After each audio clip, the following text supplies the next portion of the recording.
¿por qué el gobernador del Banco Central anunció que podíamos crecer al final de año en torno a un 3.5%? Porque con el indicador mensual de actividad económica, el IMAE correspondiente al mes de octubre y el mes de noviembre se veía el repunte significativo de las actividades económicas, y por ejemplo el promedio entre octubre y noviembre del IMAE era de alrededor de un 8%, un 8.9%, que lo que nos indica, entonces, ¿qué ejercicio hicimos en el Banco Central? Con un crecimiento de 2.1% en enero-septiembre, y sabiendo, o sea, la economía de nosotros tiene ciertas peculiaridades que en el último trimestre la economía se acelera, porque se dan una serie de hechos económicos que explican ese comportamiento. Por ejemplo, en octubre-diciembre se inicia la temporada turística, se comienza también la zafra azucarera, la cosecha de café, cacao. Hay una serie de eventos como son las actividades navideñas, que el doble los pagos de los bonos de las diferentes empresas, o sea que la actividad comercial se activa. Exactamente, o sea que hay una serie de eventos que ocurren en ese periodo que regularmente impulsan el crecimiento del último trimestre. ¿Y qué hicimos? Observamos que, por ejemplo, en los últimos 5 años, el crecimiento promedio de octubre a diciembre era de aproximadamente un 8.2%. Entonces, para nosotros, con el crecimiento acumulado que tenemos de 2.1% en enero-septiembre, y haber registrado o ver que la tendencia de crecimiento en octubre y noviembre era por encima de un 8%, y viendo cómo seguía acelerándose el crédito, cómo venían comportándose la recuperación del turismo, cómo venía una serie de variables que si ya estábamos monitoreando, entonces eso nos dio luz para poder afirmar que al cierre de año, en vez de un 3% como habíamos estimado en el programa monetario, pues podríamos ser cercano en torno al 3.5%. Vamos a una pausa, Olguita, y regresamos en un momentito.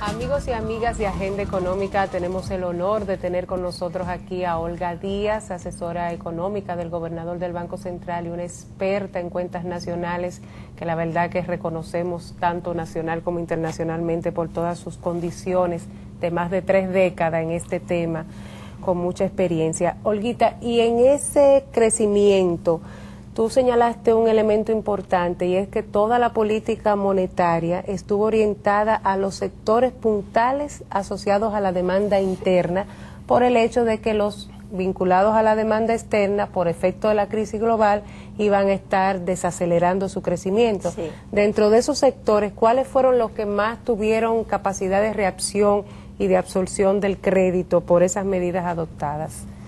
Sí. Después, el efecto de las medidas que el Banco Central comenzó a aplicar a principio de año, comenzaron a surtir a partir de abril. Los sectores que en mayor medida fueron beneficiados de ese incremento en el crédito fueron, bueno, el sector agropecuario, que como ustedes saben, a lo largo del año presentó una recuperación de más de 2 dígitos. De más de 2 dígitos, o sea, por encima de, o sea, a enero-septiembre tenía un comportamiento de un 14.6%, o sea que es una recuperación bastante significativa, y que eso también todos lo sentimos. Y lo evidenciamos por la superproducción que había y cómo disminuyeron los precios alimenticios. La abundancia, exacto, de productos alimenticios en los supermercados, en los mercados, y eso también incidió a que el grupo alimento dentro del IPC fuera negativo en el 2009. Entonces, este fue un sector también que fue beneficiado. También el sector manufacturero, que también en los últimos meses se registró una recuperación. También, sobre todo, la construcción, que ha venido recuperándose de una manera extraordinaria en el último trimestre. En los indicadores del IMAE se ve una recuperación bastante notable en esos últimos 2 meses, octubre y noviembre. No, y nada más hay que ver la parte de cómo el comportamiento de la demanda de varilla, de cemento, o sea, todo el crecimiento vertiginoso que ha venido experimentando en los últimos meses del año 2009. Mira, y de hecho se ve en la calle. O sea, yo recientemente ya aproveché un poquito para ver, ¿no?, un poquito la ciudad, y obviamente vamos a decir que es una muestra aleatoria, que no refleja obviamente la realidad nacional. O sea, yo no hice este chequeo en Santiago, pero definitivamente lo que sí yo vi en la ciudad de Santo Domingo, en muchos aspectos, sí es una reactivación, claro, que además de lo que probablemente había sido el inicio de la reactivación hace 6 meses, que fue empezar a terminar obras que por alguna razón, falta de financiamiento, habían sido suspendidas. Sí, no, ahora estamos viendo nuevas obras, o sea que no solamente el crecimiento de la venta de varilla, de cemento, sino también pinturas, claro, clavos, lo cual muestra que era interesante cuando vemos los diferentes indicadores. Hubo un tiempo que solamente se veía crecimiento de pintura y clavos porque se estaban terminando las obras, pero ahora realmente, y además yo creo que en eso también incide fuertemente las obras de la Barrick, que es un tema que no se había mencionado mucho, pero que ahí tiene que haber una demanda bastante grande de varillas. Sí. De varillas. Sí, pero también, ¿qué hizo el Banco Central también para reactivar la construcción? Lo primero fue que había un stock de vivienda muy grande, que no se estaba vendiendo por la falta de financiamiento, y una de las primeras medidas fue desmontar parte del encaje legal para el financiamiento de viviendas de bajo costo, para fines de que se reactivara esas ventas y también al mismo tiempo los constructores otra vez volvieran a incentivarse a seguir las construcciones. Y con 2 aspectos importantes: bajas tasas de interés que llegaron hasta el 9%, pero también estables por 3 años, que eso también que ayudó más a que se... Medidas que incidió en esa reactivación de el crédito para la adquisición de vivienda.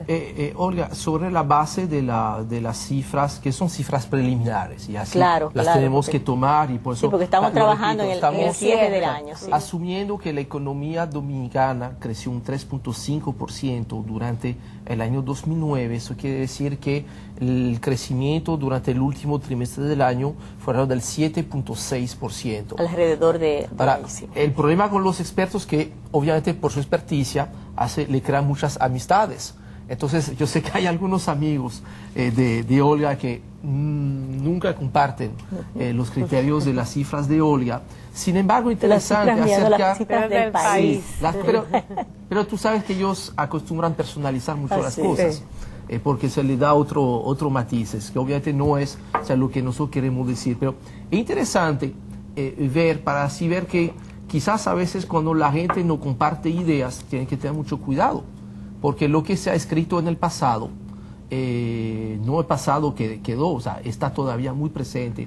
Hay un estudio muy interesante que yo creo que lo han hecho Jaime Aristi y Andy Dawaje sobre la correlación que existe en el Banco Central también. Y creo que yo no sé de dónde lo hicieron, que quizás en este tiempo estaba en el Banco Central, porque creo que ellos conocen muy bien también la parte de la contabilidad nacional, ellos también saben de las cosas. Mostraron que hay una correlación entre el crecimiento de la economía de los Estados Unidos y la economía dominicana alrededor de 1.8, lo cual quiere decir que por cada punto por encima de su crecimiento normal que crece la economía de los Estados Unidos, la economía de la República Dominicana crece 1.8.